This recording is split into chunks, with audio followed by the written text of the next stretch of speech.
guys, my name's Destiny and I'm a Canadian living in Florida now. I have recently done my E2 visa. I guess we've almost been here for a year now. It is now mid-May, almost the end. We're starting to get that nice perfect heat that I actually prefer. Some people don't like it because it's a little too hot on a daily basis, but I do enjoy it and I love being able to go into the pool when it gets a little bit too hot, but it's definitely fun. Anyways, I am here today to talk to you about the E2 visa and some of the processes. So I'm super excited. I am working on doing a webinar now every 2 weeks starting on June 13th. This is going to be every other Thursday night at 8 p.m. I will be doing a Zoom call where I will go over briefly my story to anybody that's new, and then we will open the floor to anyone's questions. So I'm very excited for that, and I'm excited to see what kind of questions people have and where we can move forward. As well as I do have a mailing list, which I can attach to this, so you guys can go ahead. Don't know how to do all this fancy stuff yet, but I'll make it so you can click the link and sign up for my mailing list where you can be able to get a weekly email from me, just letting you know little tips and tricks to moving to the US or just transitioning to the US market in any way. There's so much available to you in the US, and once you have your visa, you get more opportunities because now you have your social. So one of the things that I really like, so I just want to describe the E2 visa for some people that are not aware of what it is. The E2 visa is an investor visa. It does not have a minimum requirement that needs to be invested, but there is this quote unquote rule that it needs to be between 75,000 to 150,000 US. So this is a substantial amount in the investment, but I have personally seen some people get their E2 visa on a photography business where they've only invested about 20,000. It depends on the business that you're doing and how you can grow your business. And I think that truly makes sense, because if you're truly moving here to start a business and to grow a business, sometimes that large amount is not needed. There's a lot of room for errors when doing your visa, so you have to be very careful that what you're doing actually follows within the guidelines of an E2 visa. So that is the visa. I did apply for it. I had no plans on truly doing the E2 visa route. I knew it was there. I knew if I wanted to do it, it was there. However, I was originally just transferring all of my investments from Canada over to the US to more landlord-friendly states where I could get more of cash flow and less risk with my money. Then it ended up being a little bit more into depth. I changed things to short-term rentals because that's where you can make more money, and it just escalated from there. And next thing you know, we got our visa and we moved, and it was all super fast. Even when we got our visa, we weren't even planning on moving right away. We were planning on waiting a little bit, but then there was a change in our life and we just said, you know what, let's just go. So that was fun. Your E2 visa, this is really important. Your E2 visa is not a permanent visa. This does not give you complete stay into the US. It will not translate over to a permanent residency card in the future. It in no way will guarantee your safety, so one could say, to living in the States. You have to renew it every 5 years. That's how long they give it to you. Usually, I've heard some things about they give it to you until the end of your passport, but that didn't happen to me. So I can only talk about what I know. My passport is expiring in March, so I gotta get that filled out. So they didn't care about that because I just got my visa and I got the full 5 years. So that will be transferred over to my new visa passport. So you get it for 5 years. You have to renew every 5 years. You have to show that you're making an income and prove that you're actually doing your business, which all makes sense if you think about it. You have a business plan and you kind of have to stick to it a little bit. I'm sure they understand there's errors some years, good years happen, bad years happen, you know, like with the interest rates in certain businesses, things could be wishy-washy, but as long as you're proving that you're hiring US citizens and growing your business and not just trying to be a passive investor that just lives here and mooches, you should be fine. So another big thing about your E2 visa is your spouse can come and your spouse is allowed to work full-time. So they're able to get a job wherever. That's something that they're able to do. So when you're doing your E2 visa, if you're doing it as a couple between your marriage, I would pick the person that's going to work on the business to be the person that actually does the visa holder, because the spouse is the person that can go get a job if needed for anything, because sometimes you just need that stability, that safety net, whatever the case is. It's nice to have that. Plus, a lot of jobs do come with that additional healthcare option, which all of us Canadians are super terrified about. So that's another way to make sure you have some kind of coverage through another company. And if they have a good job that they could get over here, they could also just do that. So my husband's an electrician. He's a part of the union in Toronto. He was able to transfer over to the union in Fort Myers and continue working.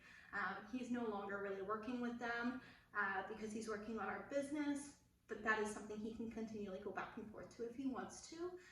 There's a good way for him to make friends and get acquainted to the area when we first moved here, but it wasn't a good way to build our business.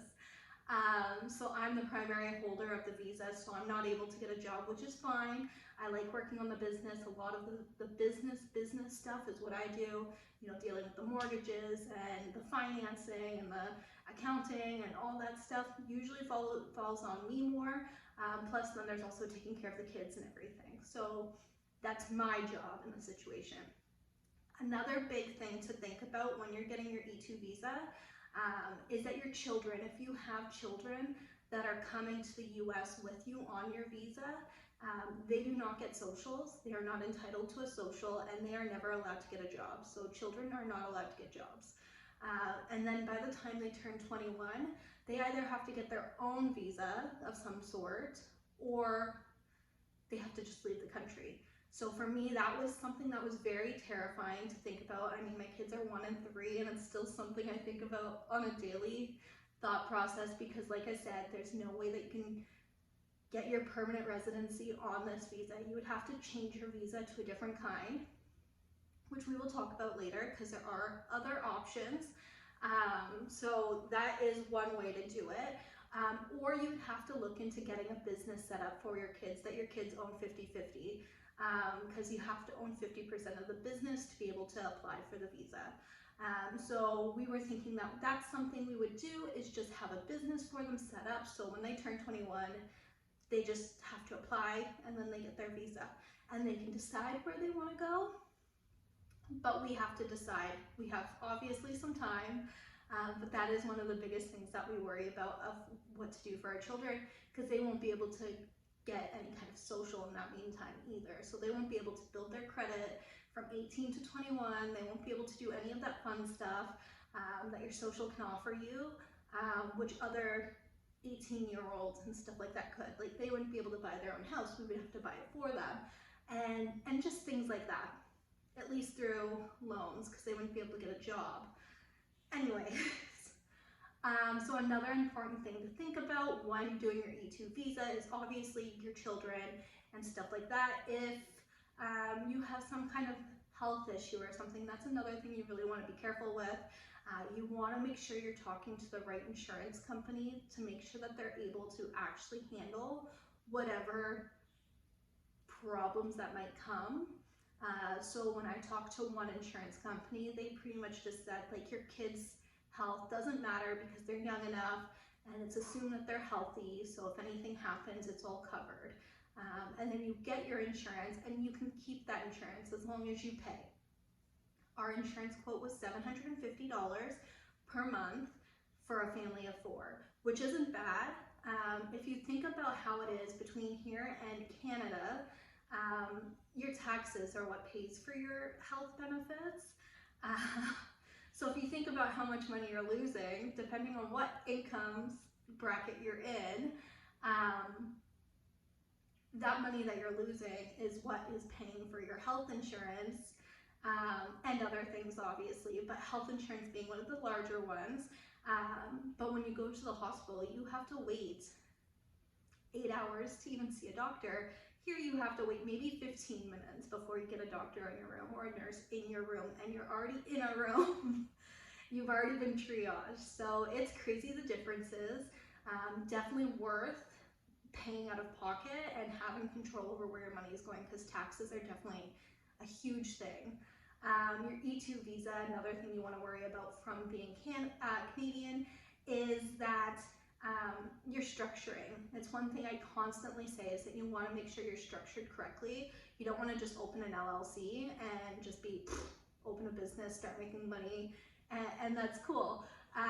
Americans do that. It's a safety net for them. It's a way to have a little bit of liability cancellation, to make it so they're not the ones liable for things that happen on properties or investments or anything like that.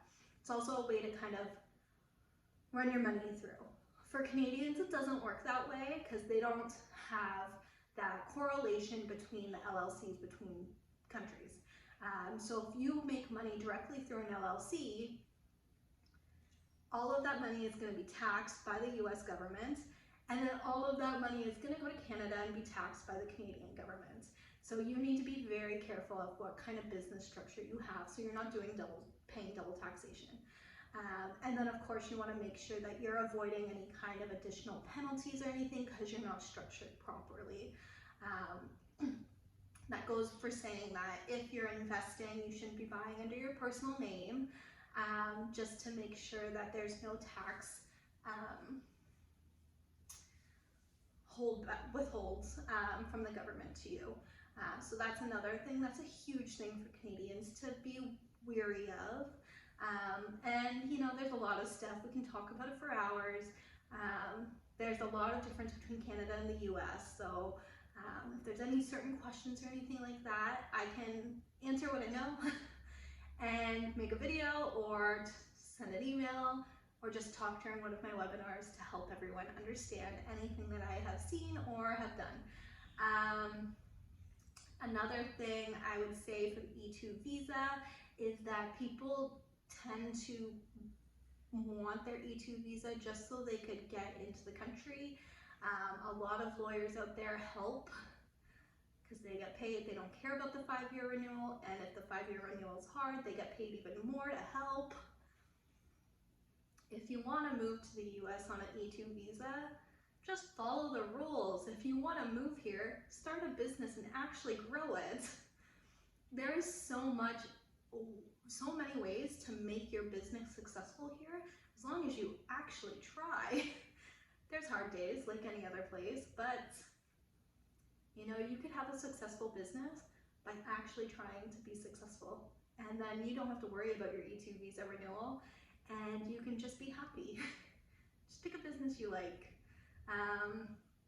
Yeah, there's a lot of businesses out there. I know a lot of people just buy businesses that are E2 approved, and then they'll move into off of that.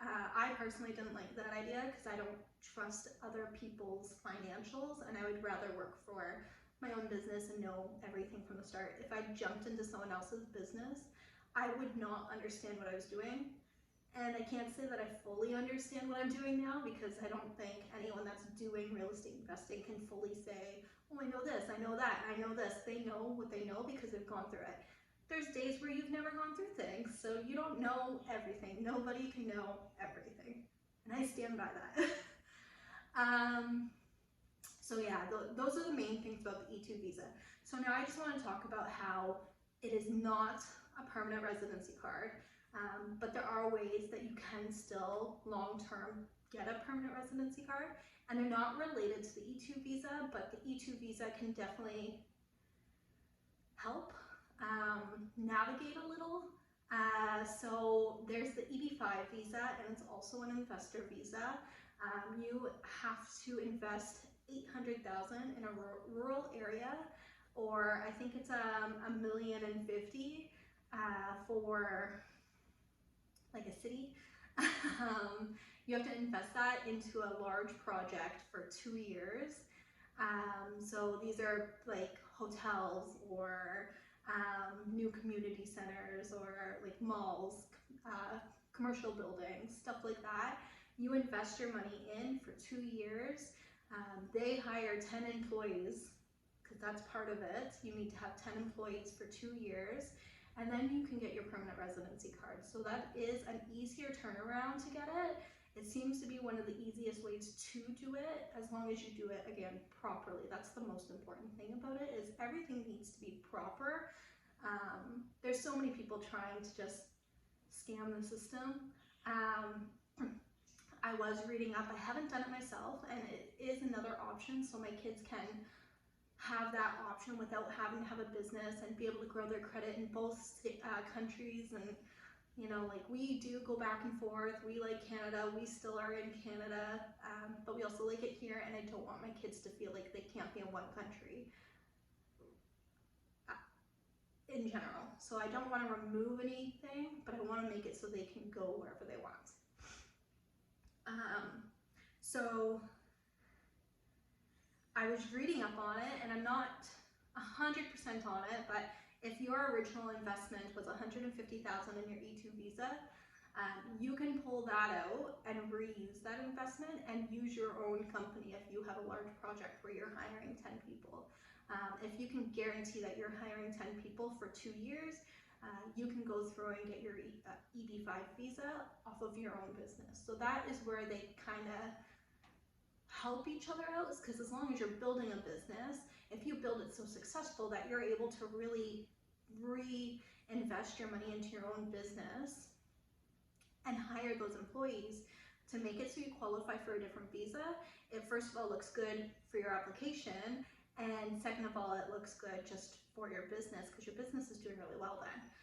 So that's another option that you can do. Sometimes people don't want to do that because it's a large risk. Of course, it's over $800,000 that you have to put in, plus fees and everything. So it can be very difficult and very hard. Those are the same things. But yeah, so you really need to be careful. So sometimes people just go to large companies that are just building their next commercial building. It's very unlikely that they're going to fail, and you're pretty much guaranteed your visa, as well as they usually do offer interest on your $800,000 or whatever the amount is you put in for the 2 years. Some of these places do only have the 2 years for the funds to be added. Some people request the funds for a full 5 years. So in that case, even after you get your visa and your green card, you then still have your money invested in this other company until you can get it back. So it's definitely a thing to look into. It's a way to get the whole family their permanent residency card, their green card, and then after that, if you wanted, you could look into getting your US citizenship or not, because you still have to renew your permanent residency I believe it's every 5 years. I'd have to look into that. You can let me know in the comments below if you have done it or you know anything.